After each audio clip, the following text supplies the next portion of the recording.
Electrical power transmission and distribution. তো electrical power transmission and ডিস্ট্রিবিউশনে তো আমরা প্রথমে আজ দেখতে চলেছি সিঙ্গেল লাইন ডায়াগ্রাম।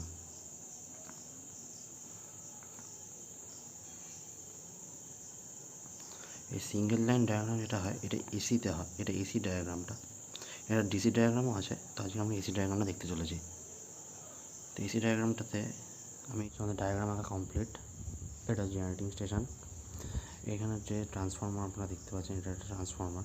তো এটা হচ্ছে 11 কেভি থেকে 132 কেভিতে ট্রান্সফর্ম করেছে। এটা স্টেপ আপ ট্রান্সফর্মার, তারপরে স্টেপ ডাউন ট্রান্সফর্মার। এখানে 132 কেভি থেকে 33 কেভি। তারপরে এটা হচ্ছে রিসিভিং স্টেশন।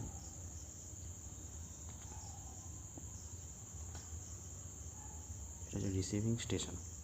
তো এখানে রিসিভ হয়েছে, রিসিভ হওয়ার পর আবার ট্রান্সমিট হয়েছে।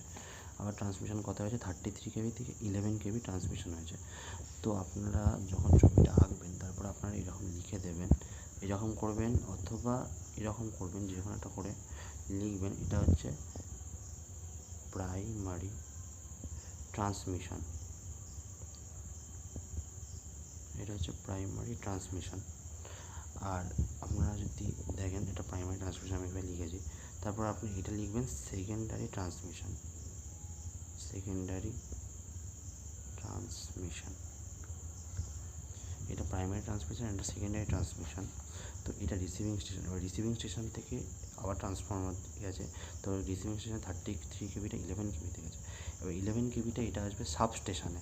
এটা হচ্ছে সাব স্টেশন আমাদের, যেখানে ইলেকট্রিক ট্রান্সমিশনটা হয়ে সাবস্টেশনে এসে। এবার এখান থেকে অনেকে ডাইরেক্টলি 11 কেভিও নেয়। মানে এখানে আপনার যদি চান এখানে লিখতে পারেন, মানে যারা ইন্ডাস্ট্রি যত আছে, ইন্ডাস্ট্রিয়াল পারপাস যেটা আছে, ইন্ডাস্ট্রিয়াল পারপাস এখানে নেয়। এখানে প্রাইমারি ডিস্ট্রিবিউশন হয়। মানে আপনারা যদি চান, মানে আমরা লিখবেন এখানে প্রাইমারি ডিস্ট্রিবিউশন। এটা ফার্স্ট ডিস্ট্রিবিউশন, সাবস্টেশন থেকেও ডাইরেক্ট কারেন্ট নেওয়া হয়, যে আমরা ডিস্ট্রিবিউশন লাইন আমরা নিই, সেটা হচ্ছে প্রাইমারি ডিস্ট্রিবিউশন। এরপরে হচ্ছে এটা হচ্ছে 11 কেভি থেকে 414 ভোল্ট। এটা স্টেপ ডাউন ট্রান্সফর্মার ব্যবহার করা হয়েছে এখানে। কিন্তু এটা হচ্ছে ডিস্ট্রিবিউশন ট্রান্সফর্মার, এটা হচ্ছে ডিস্ট্রিবিউশন ট্রান্সফর্মার, ডিস্ট্রিবিউশন ট্রান্সফর্মার। আর এইটা হচ্ছে সেকেন্ডারি ডিস্ট্রিবিউশন, যেখানে কনজিউমারকে, মানে এখানে কনজিউমার লিখে দেবেন, এখানে কনজিউমারকে দেওয়া হয় একটা টাকার বিনিময়ে, যেটা ট্যারিফ বলি আমরা, ট্যারিফের বিনিময়ে এখানে টাকা দেওয়া, এটা কনজিউমারকে দেওয়া হয়। এটা হচ্ছে সেকেন্ডারি ট্রান্সমিশন। তো এখানে 3 ফেজও দেওয়া হয়, আবার সিঙ্গেল ফেজও দেওয়া হয়। তো এখানে 2 ধরনের ফেজ দেওয়া হয়, 3 ফেজ। আমাদের বাড়িতে যেমন সিঙ্গেল ফেজ হয়, একটা নিউট্রাল একটা ফেজ। তো এখানে 2 ধরনের হয়। এইটা হচ্ছে সিঙ্গেল লাইন ডায়াগ্রাম। আপনারা পুরোটা দেখবেন, আপনারা নোট ডাউন করে নেবেন, আপনাদের এটা খুব ইম্পর্টেন্ট। এবং এটা 4 রকম ডিস্ট্রিবিউশন হয়।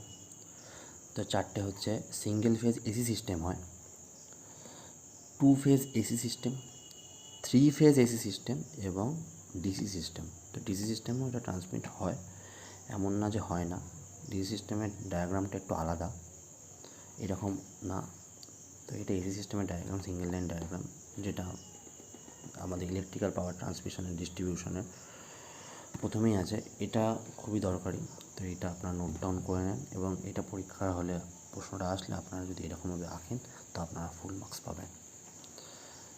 আর ভিডিওটা ভালো লেগে থাকলে কমেন্টে জানাবেন অতি অবশ্যই। এরপরে রোজ আরও ভালো ভালো নতুন ভিডিও আসতে চলেছে।